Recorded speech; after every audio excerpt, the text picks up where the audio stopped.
Donald Trump is back in court for the third day of his civil fraud trial, but this time he is under a gag order. The judge in this case ordering Trump not to speak publicly about his staff and threatening him with fines if he does.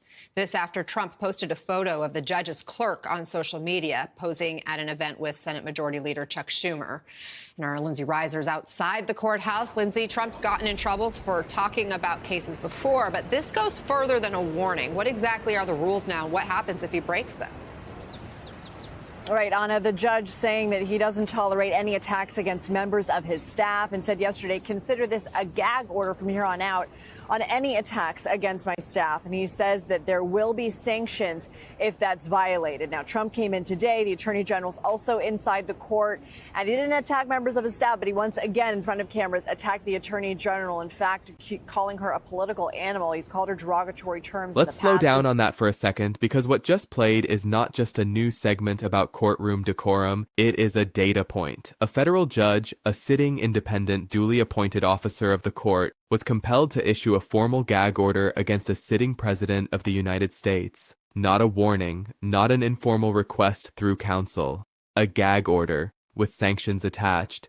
And the trigger was not some abstract procedural violation. The trigger was a social media post. The President of the United States posted a photograph of a judicial staff member, a private citizen employed by the court, alongside a sitting U.S. senator in what any reasonable observer would characterize as an attempt to publicly pressure or intimidate court staff. I want you to think about the institutional weight of that for a moment. Judges issue gag orders when they have made a documented finding that, absent the order, the conduct will continue. This is not a precautionary measure. It is a judicial conclusion, a formal determination that the behavior has already occurred, has already crossed a line, and is likely to recur without a structural constraint. That is not a political statement. That is what the documented record says. And then, moments after that order was entered, the former and current president walked out in front of cameras and attacked the state's attorney general, calling her, and this is his language, not mine, a political animal. What does that tell us? It tells us the order was issued and the behavior continued. It just redirected toward a target not covered by the specific language of the order. This is relevant, and I'll explain exactly why in the next section.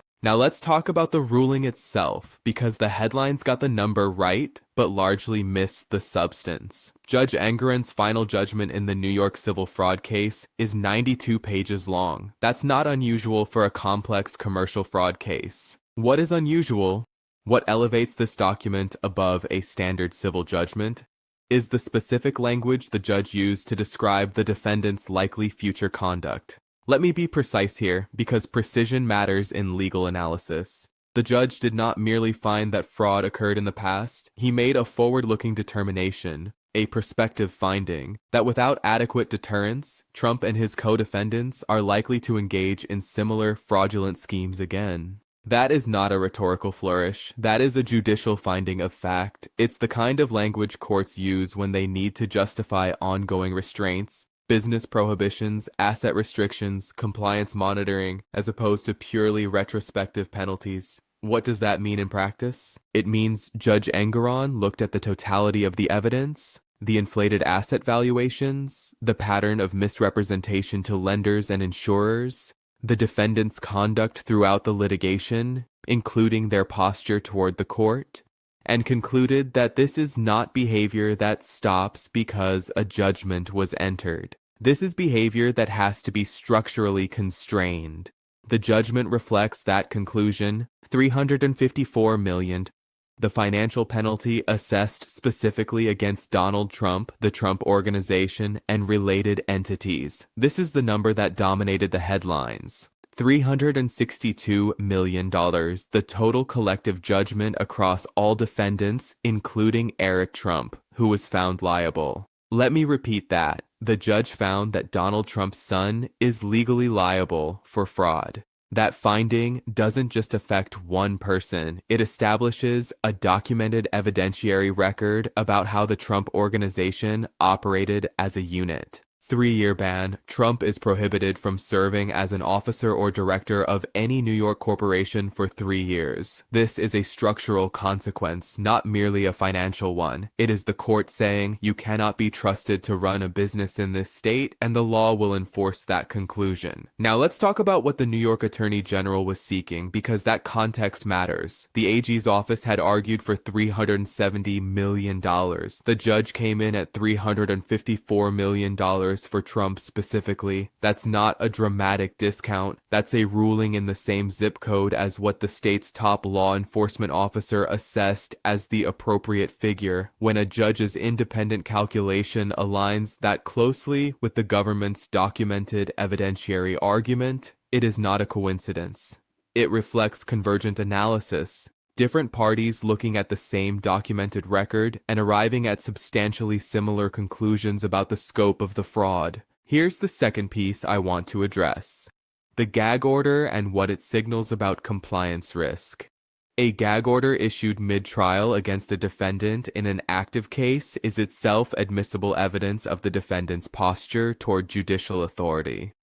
When a judge looks at a defendant, observes that defendant publicly attacking court staff via social media, and concludes that a formal binding order is necessary, that judge is making a documented finding about that defendant's relationship to legal constraints. That finding doesn't disappear when the trial concludes. It becomes part of the record. And records matter, because every subsequent court, every subsequent judge, and every subsequent proceeding has access to that record. What Judge Engoron documented is this: here is a defendant who, even while under active litigation, with counsel present, with the full awareness that every action is being observed and recorded, chose to engage in conduct that required judicial intervention to stop. Now ask yourself, what does that behavioral pattern look like under the pressure of a $354 million judgment, a 3-year business ban, and concurrent legal exposure in multiple other jurisdictions? That's not a rhetorical question. It's an analytical one.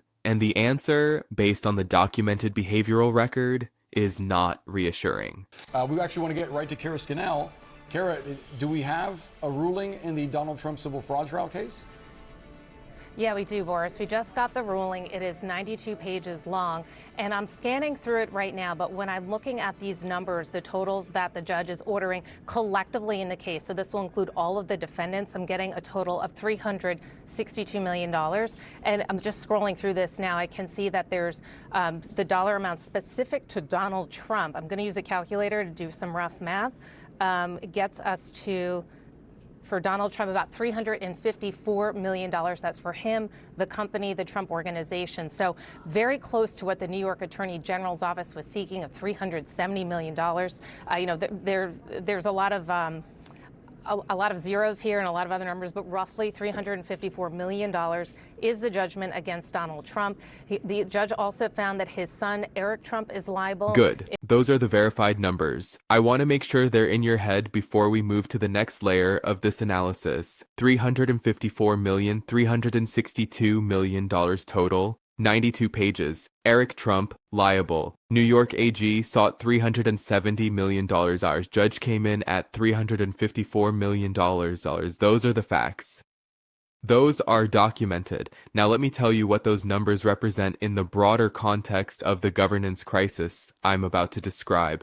They represent one court in one state on one category of charges, and that is the point: the multi-court architecture.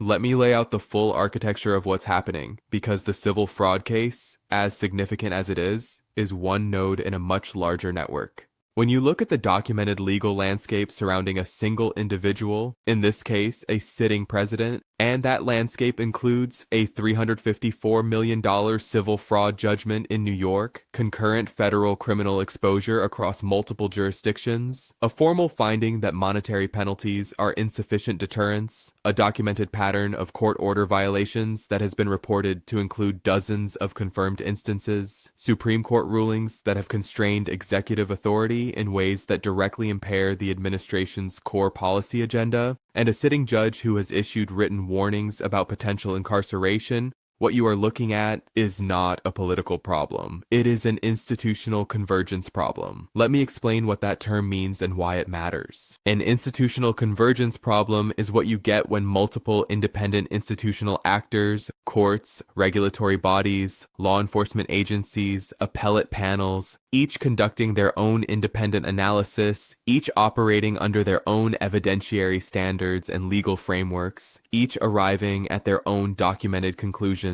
and those conclusions all point in the same direction. That is not persecution. That is not a conspiracy. When a dozen independent judges across multiple jurisdictions look at the same documented record and arrive at substantially similar findings, the statistical and logical explanation is not coordination. The explanation is that the documented record is what it is. Let me name the specific judicial findings that constitute this convergence, because names and specifics matter in analytical work. Judge Engeron found that Trump submitted materially false financial statements, that the fraud was ongoing and systemic, that monetary penalties alone are insufficient, and that structural prohibitions are warranted. Judge Kaplan documented that financial penalties have reached a ceiling of deterrent effectiveness, issued a written warning about the potential for incarceration, and formally noted a pattern of defiance toward court authority. The D.C. Circuit established the documented legal principle that no holder of executive power, including the presidency itself, possesses unrestricted authority to operate outside the law. This is not a new legal principle, but its reaffirmation in the context of this specific administration is a documented fact in the judicial record. The Supreme Court, in December 2025, in a 6-3 ruling, established that there is no categorical immunity for criminal conduct arising from presidential actions. This ruling, and I want to be analytically precise here, did not create new law so much as it removed a shield that had been argued for and partially entertained in earlier proceedings.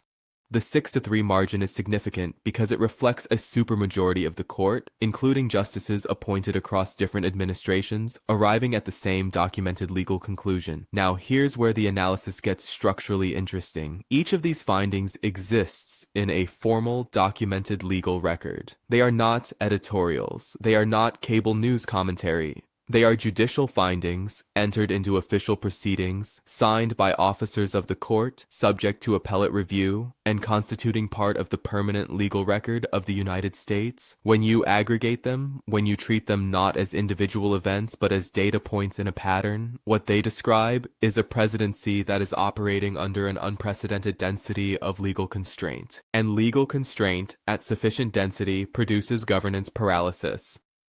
The governance paralysis argument. Let me build this out carefully, because this is the argument that separates serious analysis from partisan speculation. The question is not whether Donald Trump is politically unpopular. The question is not whether his opponents have been trying to remove him from office.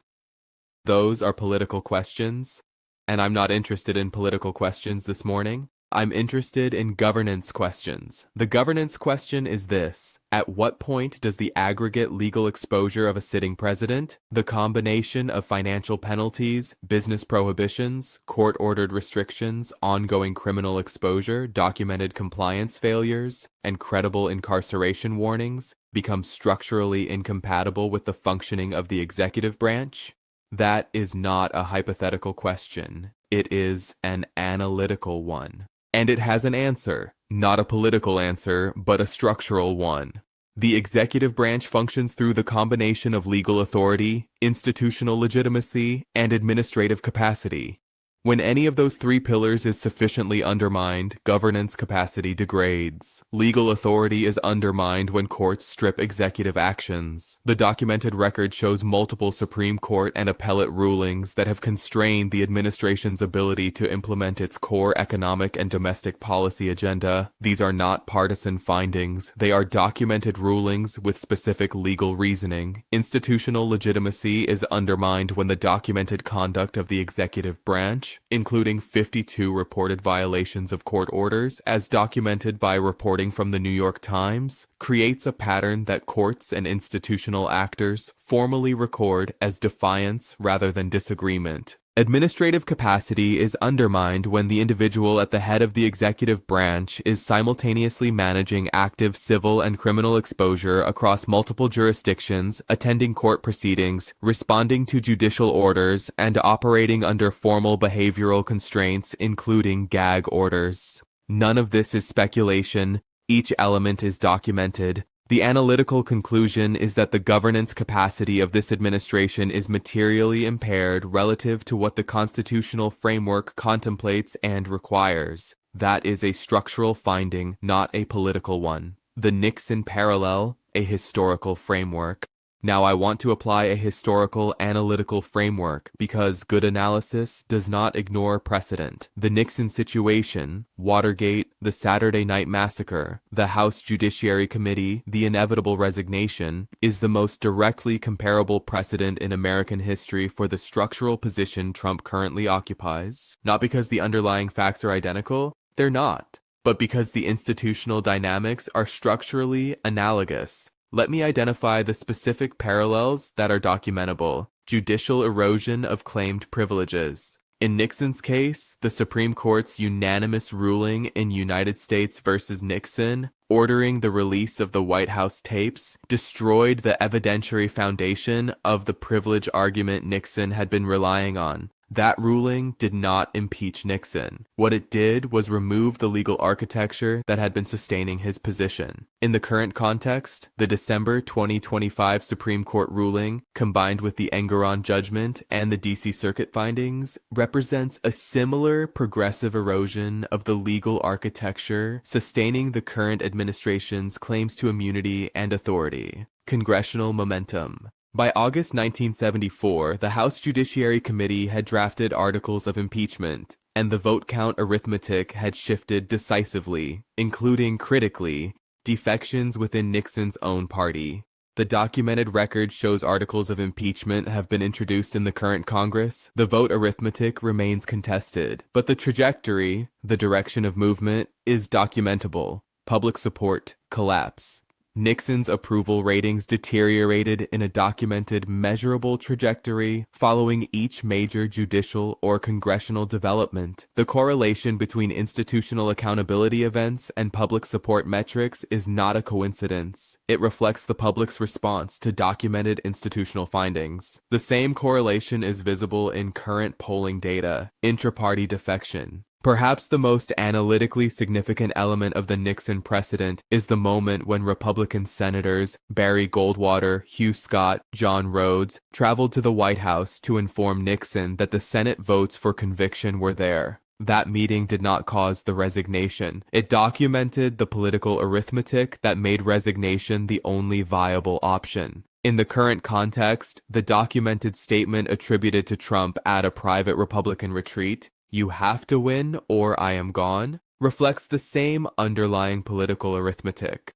It is an acknowledgement in the president's own reported words of the direct dependency between House Republican majority retention and personal political survival. That is not spin. That is the president's own documented assessment of his structural position, the three exit paths. I want to spend time on this section because it's where analysis tends to get replaced by advocacy, and I refuse to do that. There are three documented constitutional mechanisms for removing a president from office outside of an electoral cycle. Each has specific legal and procedural requirements. Each has historical precedent. Each carries different implications for the individuals involved and for institutional precedent. Path 1. Voluntary resignation. This is the Nixon path. It is the only path that is entirely within the president's own control, requires no cooperation from other institutional actors, and, critically, can be executed on a timeline chosen by the resigning party. The documented incentive structure for voluntary resignation is not primarily political, it is legal. A sitting president who resigns before articles of impeachment are voted, before criminal indictments are finalized, and before contempt proceedings result in incarceration, retains some degree of control over the terms of departure. That control has legal value. It can affect the timing, framing, and potential negotiated resolution of outstanding legal exposure. The documented disincentive for voluntary resignation is also legal. Resignation removes the practical barriers to prosecution that a sitting president currently benefits from, specifically the documented DOJ policy against indicting a sitting president. A former president has no such protection. This creates the no-win box that the documented record describes. Compliance exposes financial details that create additional legal risk. Resignation removes practical barriers to prosecution. Defiance increases the risk of escalating judicial sanctions, including the credible, documented threat of incarceration. Path 2. Impeachment. This is the constitutional path with the most documented procedural clarity. The House votes articles of impeachment by simple majority. The Senate conducts a trial. Conviction and removal require a 2/3 Senate majority. The documented record shows that articles of impeachment have been introduced. The current arithmetic, requiring a sufficient number of Republican senators to vote for conviction, remains the primary structural barrier. The Nixon precedent is instructive here. The Senate vote never happened because Nixon resigned when the arithmetic became clear.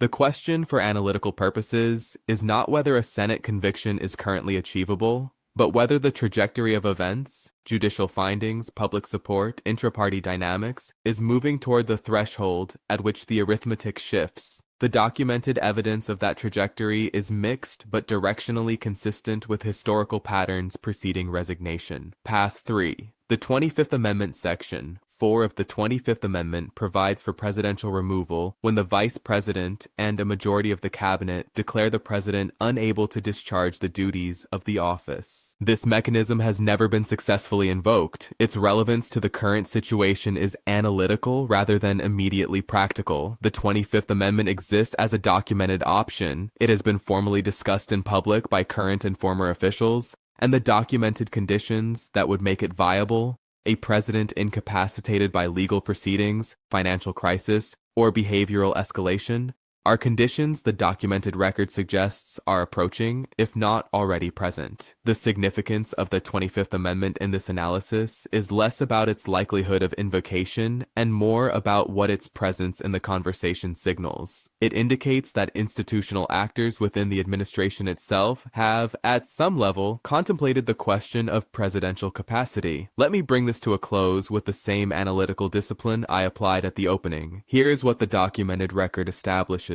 as of this recording. 1. A sitting president of the United States has been ordered to pay $354 million by a court that found, as a matter of documented judicial fact, that he engaged in systematic fraud and is likely to do so again absent structural deterrence. 2. That same president operates under a formal gag order. A documented finding by a sitting judge that behavioral constraints are necessary to protect the integrity of judicial proceedings. 3. Multiple independent courts operating in different jurisdictions under different evidentiary standards have arrived at convergent findings regarding the president's relationship to legal authority. These findings are in the permanent judicial record.